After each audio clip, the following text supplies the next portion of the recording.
ഇപ്പോൾ തൃശ്ശൂർ സ്ലാങ് എന്ന് പറഞ്ഞിട്ട് പ്രാചീനങ്ങനെ പ്രകടമായി എന്തുട്ടാ അങ്ങനെയൊന്നും ചിലപ്പോൾ തൃശ്ശൂർകാരെ പറയണമെന്നൊന്നുമില്ല. അത് ഓരോ സന്ദർഭത്തിലാണ് ഓരോ വാക്കുകളും അവർ ഉപയോഗിക്കുന്നത്.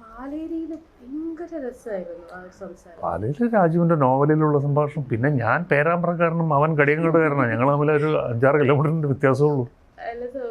ചില സിനിമകളിലൊക്കെ ഒരു നാടകം പോലെ ആയി പോകുന്നൊരു അവസരങ്ങളുണ്ട്. ഡയലോഗ്സ് എഴുതിയാലും അത് പറഞ്ഞു വരുമ്പോഴത്തേക്കിന് കയ്യിന്ന് പോകും. മമ്മൂട്ടി എന്നൊരു ആക്ടർ അത് എങ്ങനെയാണ് ഹാൻഡിൽ ചെയ്യുന്നത്?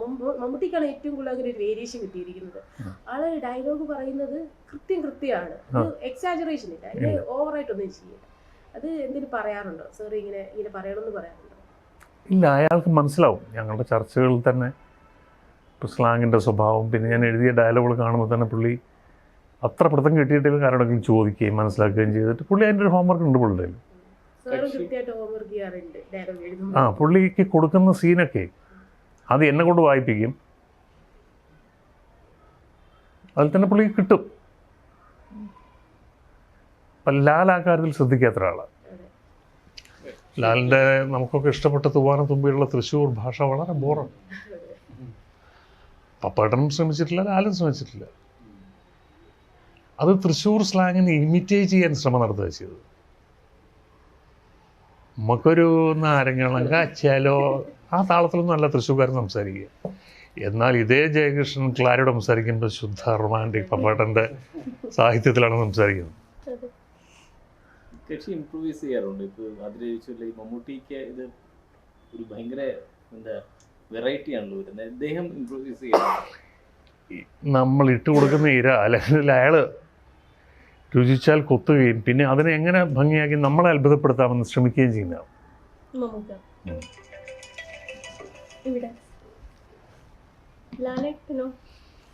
ലാലല്ല, അതർവൈസ് ലാലിൻ്റെ ബോഡി ലാംഗ്വേജും ലാലിൻ്റെ വളരെ കൺവിൻസിങ് ആയിട്ടുള്ള ആക്ടറല്ലേ. അത് ലാൽ വളരെ മുമ്പേ തെളിയിച്ചിട്ടുള്ളതല്ലേ. ഗൾഫിൽ നിന്നും വന്ന് ബസ് വാങ്ങി പൊളിഞ്ഞ ആളായി നമ്മുടെ ഖൂർക്ക വേഷം കിട്ടിയ തൊഴിൽരഹിത ഇപ്പുറത്ത് രാജാവിൻ്റെ മകനായാലും ഇതൊക്കെ അയാളും പിന്നെ അയാളുടെ ഭാഷയ്ക്ക് അയാളുടെ നേരത്തെ ആളമുണ്ട്. അത് ഞാനും തമ്മിൽ വളരെ മാച്ച് ചെയ്യുന്നുണ്ടെന്നാണ് വേറെ ചിലരൊക്കെ പറയുന്നത്. ഞാൻ എഴുതുന്നൊരു മീറ്റർ ലാലിന് രഞ്ജിയൊക്കെ പലയിടത്തും പറയാം. കൃത്യമായിട്ട് ലാലിനത് കിട്ടുന്നു. സോറി, ആൽഫാമെയിൽ അല്ലാതെ ഇപ്പോൾ സ്പിരിറ്റിൽ എന്താണ് ആൽഫാമെയിൽ? നിങ്ങൾ എന്താണ് അതിനെ മറക്കുന്നത് ബോധപൂർവം? ആ സിനിമ തുടങ്ങുന്നത്, ഹലോ, ഇയാൾ ലോകം കണ്ട ഏറ്റവും വലിയ അഹങ്കാരി പരാജയവുമാണെന്ന് അയാളുടെ എക്സ് വൈഫ് പറയുന്നിടത്താണ് സിനിമ തുടങ്ങുന്നത്. അങ്ങനൊരു സിനിമ മലയാളത്തിൽ തുടങ്ങിയിട്ടില്ല. എല്ലാവരോടും പുച്ഛം. ഇംഗ്ലീഷിലൊരു നോവൽ എഴുതുന്നുണ്ടെന്ന് പറയുന്നു, അത് എഴുതുകയില്ല, പൂർത്തിയാക്കുകയില്ല. അങ്ങനെയാണ് ഒരു ഹീറോയെ നമ്മൾ ഇൻട്രൊഡ്യൂസ് ചെയ്യുന്നത്. അതിനെ കാണാൻ തയ്യാറേയില്ല. ഇപ്പോഴും എനിക്കറിയില്ല, ഒറ്റപ്പാലത്തങ്ങാണ്ട് വണ്ടി പിടിച്ച് നിൽക്കുകയാണ് ആൾക്കാർ രഞ്ജിത്തിൻ്റെ സിനിമകളെന്നും പറഞ്ഞു. അതാ സെൻ ഇയാൾ പറഞ്ഞില്ലേ, നീ ഇപ്പോഴും അവളെ ഞാനത് പുഴക്കാരിൽ ഇറക്കി വിട്ടെന്ന് പറഞ്ഞില്ലേ. നേരത്തെ ചോദിച്ചത് അതിന്റെ കണ്ടിന്യൂഷൻ ആയിട്ട് മമ്മൂട്ടിയുടെ മോഹൻലാലിന്റെ ഒരു കരിയർ താങ്കളെ കഴിഞ്ഞൊരു 36 വർഷമായിട്ട് താങ്കളും കാണുന്നുണ്ട്. ഇതില് മമ്മൂട്ടി കൂടുതലായിട്ട് ഒരു എക്സ്പെരിമെന്റ് ചെയ്യാൻ തയ്യാറാകുമ്പോൾ മോഹൻലാൽ കൂടുതലായി കംഫർട്ട് സോണിൽ നിൽക്കുകയാണ്. അങ്ങനെ തോന്നിയിട്ടുണ്ടോ? അതൊരു യാഥാർത്ഥ്യമാണത്. ബാൽ ലാലിന് പണ്ട് കുറച്ച് വെള്ളം വേണം. കംഫർട്ട് സോൺ ഇഷ്ടമുള്ളതാണ്. ഓ, അയാൾ നന്നാവും. ബിജു, ആ നീ എത്തിയല്ലോ അല്ലേ? അതുകൊണ്ട് അത് ലാൽ തുടക്കുന്നുണ്ട്. ഒരു ദിവസം പെട്ടെന്ന് മാറിയൊന്നുമല്ല. എനിക്കറിയാം, വർഷങ്ങളാണ് അറിയാം. അപരിചിതർ മാത്രമുള്ള ഒരു ലൊക്കേഷനിലേക്കൊക്കെ ലാലിന് വലിയ പാടാണ്. ഒരു പുതിയ സംവിധായകൻ, പുതിയ എഴുത്തുകാരൻ, അയാൾ മമ്മൂട്ടിക്കൊന്നും പ്രശ്നമില്ല. അവൻ്റെ കയ്യിൽ എന്തോ ഉണ്ടല്ലോ, അവനെ വിളി എന്ന് പറയുന്നതാണ് അയാൾ. പക്ഷെ അതുകൊണ്ട് ഈ മോഹൻലാലിൻ്റെ മാതിരി ഇത്രയും നൈസർഗിക എബിലിറ്റി ഉള്ള ഒരാളെ വേണ്ട രീതിയിൽ ഉപയോഗിക്കപ്പെടാതെ പോകുന്നുണ്ടോ? അതല്ലേ അവരുടെ പക്ഷത്തു നിന്നും ഒരു ചൂട് മുന്നോട്ട് വരണ്ടേ. ഇപ്പം ലിജോ ജോസ് പെല്ലിശ്ശേരിയെ ലാലിന് ചിലപ്പോൾ സിനിമകൾ കണ്ടു കാണും, ഇയാളെ കൊള്ളാം. അപ്പോഴും നിർമ്മാതാവിൻ്റെ സ്ഥാനത്തൊക്കെ അയാളുടെ ഏറ്റവും അടുത്ത സുഹൃത്തുക്കളാണ് Shibu, baby ജോണും baby marine Babu ഒക്കെയാണ്. അയാൾ അങ്ങനെ ഒരു മനുഷ്യനാണ്. ഇപ്പോഴും സ്ക്രീനിൽ മറ്റുള്ള ക്യാമറയുടെ മുമ്പിൽ 100 പേര് ഇരിക്കുന്നയാൾ ഒരു നല്ല ക്രൗഡുള്ളൊരു ലൊക്കേഷനിൽ കാറിൽ വന്നിരുന്നാൽ ഇറങ്ങിയാൽ, ഇപ്പം ഞാനുണ്ടെന്ന് വിചാരിക്കും, വന്ന് നമ്മളെ കൈ പിടിക്കും. കൈ വിടും, കയ്യെ പിടിക്കട്ടെ എന്നൊക്കെ പറഞ്ഞിട്ട് ഈ ക്രൗഡിനെ കടന്നു പോകാൻ ഇപ്പോഴും പ്രശ്നമുള്ള ആളാണ്. അയാൾക്കതൊരു, എന്നിട്ട് അത് ഷൂട്ട് ചെയ്യുന്ന എവിടെയാണ്, ആ മുറിക്കകത്ത് എത്തുമ്പോഴാണ് ഇയാൾ. മറ്റേയാൾക്ക് ഈ പറയുന്നത് പുരുഷാരം ഇല്ലെങ്കിലാ പ്രശ്നം, എന്നാലും ഇല്ലേ. രണ്ടും എനിക്ക് നല്ല ബന്ധങ്ങളുള്ള ആൾക്കാർ. ഇപ്പം ഞങ്ങൾ പ്രാഞ്ചിയിലെ പള്ളി ഷൂട്ട് ചെയ്യുന്ന ഗോവയിൽ. ഞാൻ നിരന്തരം ഗോവ യാത്ര നടന്നതാണ്. ഫെസ്റ്റിവൽ മാത്രം അല്ലാതെ എനിക്ക് അവിടെ സുഹൃത്തും കുടുംബവും. നാട്ടുപുറത്തൊരു പള്ളിയാണ്. അവിടെ ഷൂട്ടിന് വേണ്ടി മമ്മൂക്കയായിട്ട് പോയി. വിജനമായ സ്ഥലം, യൂണിറ്റിലല്ലാതെ ആരുമില്ല അവിടെ. ഇവിടെ ഒന്നും മനുഷ്യന്മാരില്ല. ഞാൻ പറഞ്ഞ മനുഷ്യന്മാരുണ്ട്, അവർക്ക് നിങ്ങളെ അറിയണ്ടാവില്ല. ഉണ്ടാവില്ല.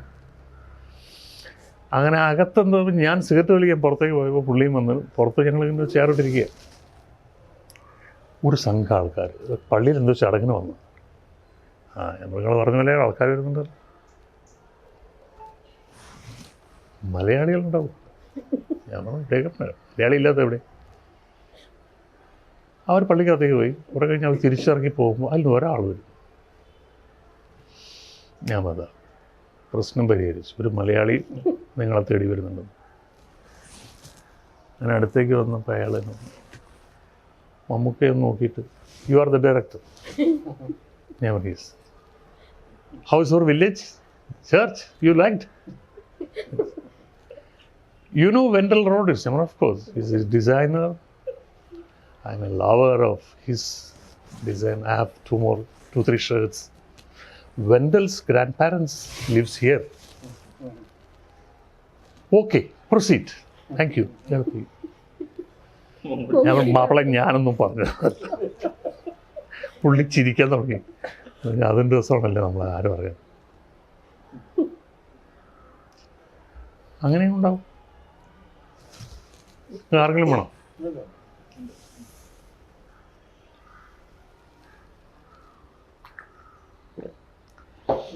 രാത്രി 9 മണിക്ക് അപ്പുറത്തേക്ക് ഷൂട്ട് പോയത്. 3 രാത്രിയാണ് അവിടെ പള്ളിയിൽ വെച്ചിട്ട് വന്നിരിക്കുന്നത്.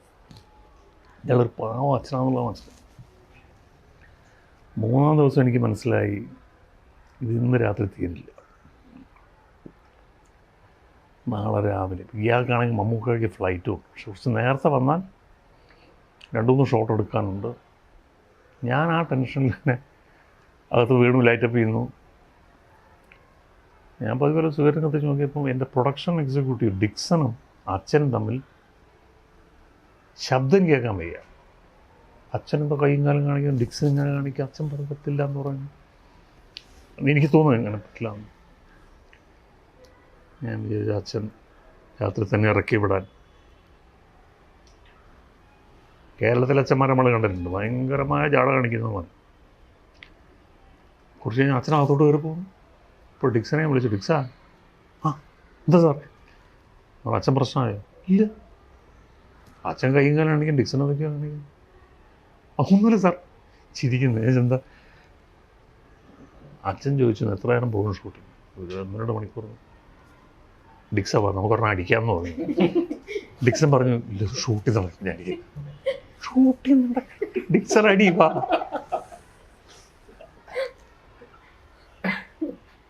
അപ്പോൾ എനിക്ക് പിറ്റേന്നും പോകേണ്ടി വന്നില്ല. രാത്രി തന്നെ അച്ഛൻ പറഞ്ഞു എത്ര നേരം വെളുക്കുന്ന ഷൂട്ടുകളാണ്. അച്ഛൻ 2 ഡ്രിങ്ക് കുടിച്ച് പോയി പറയും. എല്ലാവരും പാക്കപ്പ് ചെയ്ത് പോയതിന് ശേഷം ഞാനും ശങ്കർ രാമകൃഷ്ണനുണ്ട്.